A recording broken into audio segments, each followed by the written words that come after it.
The event felt very lackluster and disappointing this time around. I don't want to say that I felt unsafe. I didn't feel unsafe. You know, there's a little difference between guys and girls, right? I think that's pretty clear. However, my experience with the TwitchCon was like I've been at TwitchCon before, and it felt like there was, you know, a lot of things to do. There's gaming stuffs all over the place. And this time around, it was a 10th anniversary of TwitchCon. So I was like, okay, this is going to be a big one. And DM was going. So I was like, okay, let's set up a sub goal. Let's go there with my family. And it turns out my fiance had a mandatory school thing, so she couldn't go. So I was like, okay, well, like I've already set things up, so I'm going. So we went. I got to meet some fantastic people. You know, a bunch of people came up, signed some autographs, photos. I love that shit. I mean, I'm an attention whore. What can I say? I like someone comes up to me and they want a photograph, or they recognize me. That shit makes my day. I love that. I genuinely love it. It's one of the best feelings ever. Not gonna lie. So that part is fun. That is like the best part about it. And I got to meet DM again. So DM, I got to meet Shinjin and a couple of others, including one of my moderators again, Mr. Slickmaster. One of the things that I felt that was kind of awkward was they had like the security check, right? So we had these. You went through like a main entrance, and at the main entrance there were like metal detectors. Also, you couldn't bring, you know, weapons in and whatnot. That made sense, right? But at the same time, they were doing bag checks, but the bag check was so weird. I know I made a tweet about this. The bag check to me was really weird because I have a pretty big backpack where I have all my portable streams set up, like the laptop and everything in there. And what they would do is that the backpack never went through the metal detector, which makes sense if there's laptops and whatnot in there. But they would just open the pockets and have like a little fucking stick or something to check inside the pockets. But the thing is, they basically didn't even check all the pockets in my backpack. So I'm like, I could have brought a gun in. I could have brought like knives in. I could have brought whatever the fuck I wanted in there. They didn't check it all. They just made like, oh, they opened up and looked inside, and like there was a bunch of shit. Here, let me show you. Here's my backpack, right? This is how it looked. There's less stuff in there right now. I have my laptop, I have a microphone, but in this little compartment here, like I got an extra microphone. I got some cables. Another bag, which they never checked. There's another power bank. There's even more space down here. Here's a camera, little stick or something. So they would open it and they'd be like, oh, yeah, no, that's good. And then they closed it. I could have had, you know, fucking 2 handguns and 5 knives down in the bottom, which is really weird to me. And then they checked this pocket. And I don't know if you guys can see that, but it's like I got my mouse there and a couple things, but this compartment's down here. Never checked that, nothing. And then there's like side compartments here. I could have had a bunch of stuff in that one. And it's like, they didn't even check those things. So when I went through security, I was like, okay, they went through the metal detector. And if that went off, they had like this handheld one to go through you. But the backpack they barely checked it. So what's the point in the security if you can get through with anything you want to, right? So that's the only thing that I felt was awkward. But I mean, again, I never really felt like I was unsafe or whatnot. At the venue, there were, you know, a bunch of companies who rented out booths and whatnot. And I saw several, and not once, not two, like 3 or 4 people like carrying boxes and whatnot. And they would have like box cutters and knives and whatnot, walking like in the open with these things. So, I mean, I don't know, man. It was just really, really weird. Where did you hide the booger sugar? We don't talk about that, Sekiro. All jokes aside, it's like, to me, that felt really weird. So what's the point in having the searches? Like, they didn't, if you could have gotten in with anything you wanted. Anyways, at the venue, to me, it was very lackluster. Like the main floor, there were some booths for some gaming stuff. They had like Arc Raiders, some solo leveling stuff. There was a milk company or whatever who had like a promotion. So they had like a Fortnite tournament, and there was a tournament stage. Okay. And I don't remember what the slogan was. It was something milk or whatever. God, I don't remember what it was, but they called it the Milk Cup. And you know, that was fine. You know, milk for the company, the production for promotion, the Milk Cup, female only Fortnite tournament. So that was the thing.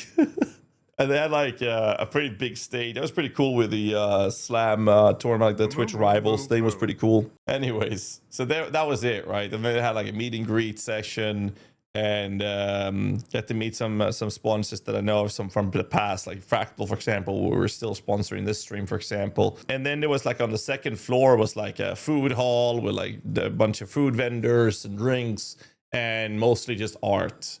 But for the most part, like most of the vendors was just anime stuff.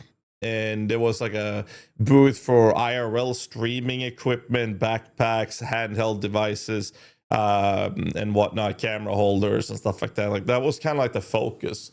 So it felt very much like the whole venue was very, very hard focused on IRL streaming, events, and VTuber stuff and anime. That was basically it, and it just didn't feel like they did before. And then there was the other problem. Like I do want to say that I feel like the whole, I know there's a lot of people have been commenting around IRL streamers being a big problem at the venue, and I agree with them. I think it was a massive problem. There were some dude screaming at the top of his lungs, "Oh, guys, you're not gifted me 100 subs." And whether or not that happened or not, but like the dude was screaming that for fucking hours. At least that's how it felt. I'm like, okay. You know, it's not the streamers that was like walking around. They had like one or two guys that had a handheld device with the phones and everything and walking around. And that was fine. It was just I don't want to say IRL streamers and then just collectively say they're all shit, because I don't think that was the case. I met Esfen at the area. I think I was shortly on his stream as well.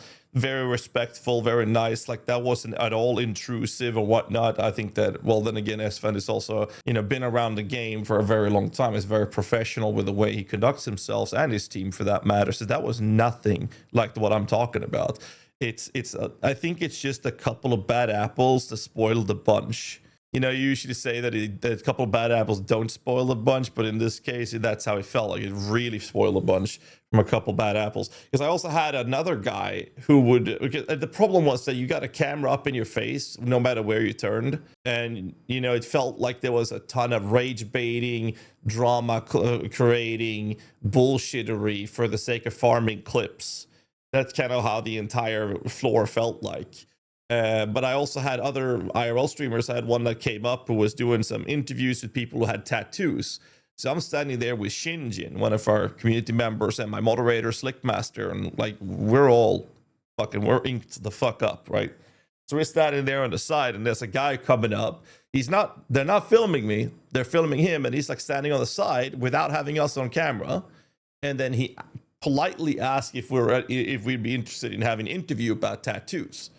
And then after we said yes, then the camera guy would bring us in on the camera. And they'd be like, and then they had an interview about that. It was really cool, actually. I like that. That was like, and he had like some promotion of a tattoo cream or something. And like, to me, that guy was so polite.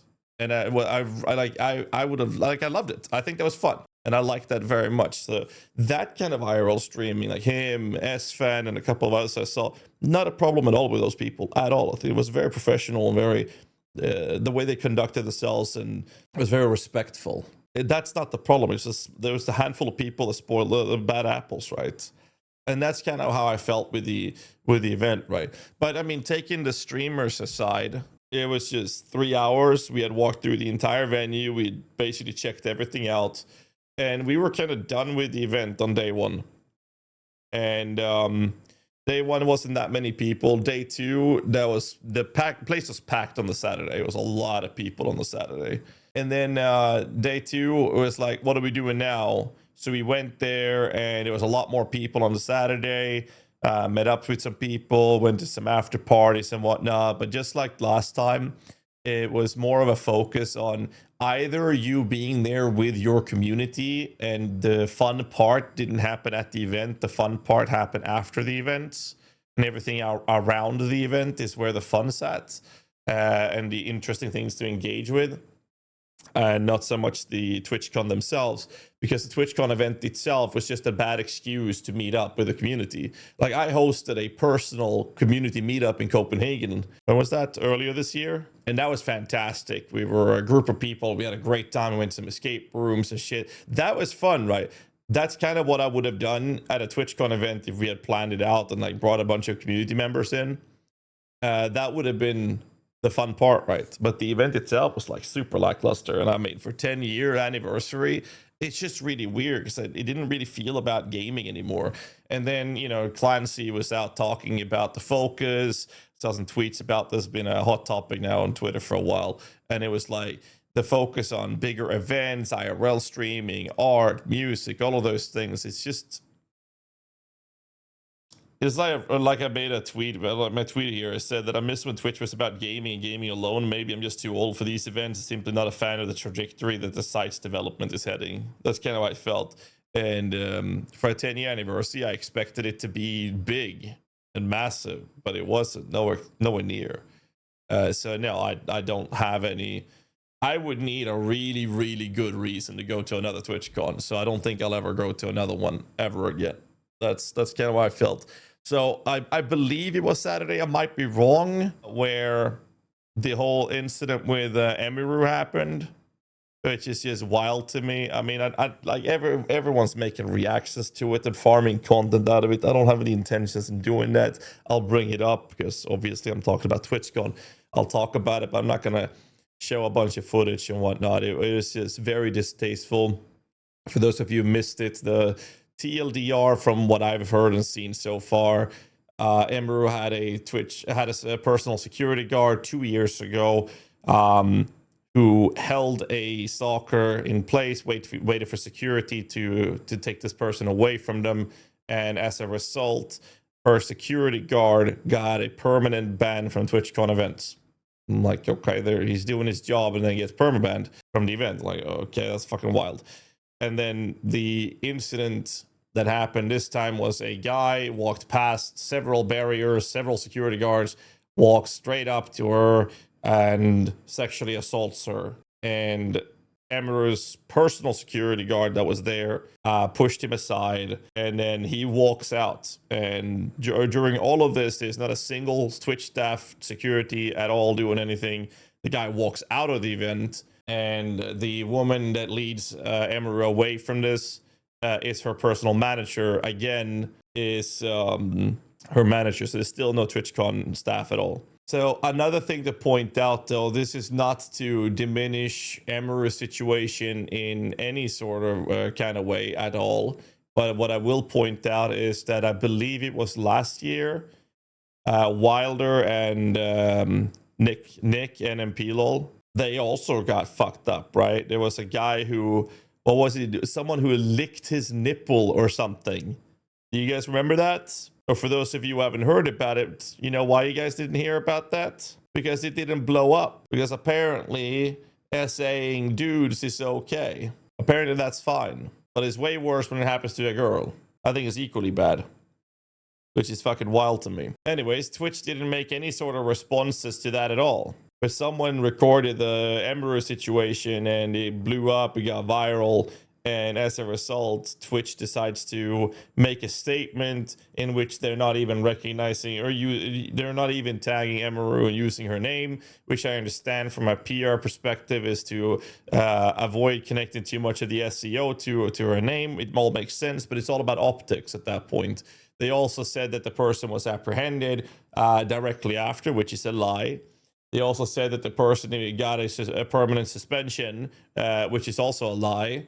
And Emiru made a video talking about these things, saying that initially the person received a 30-day ban.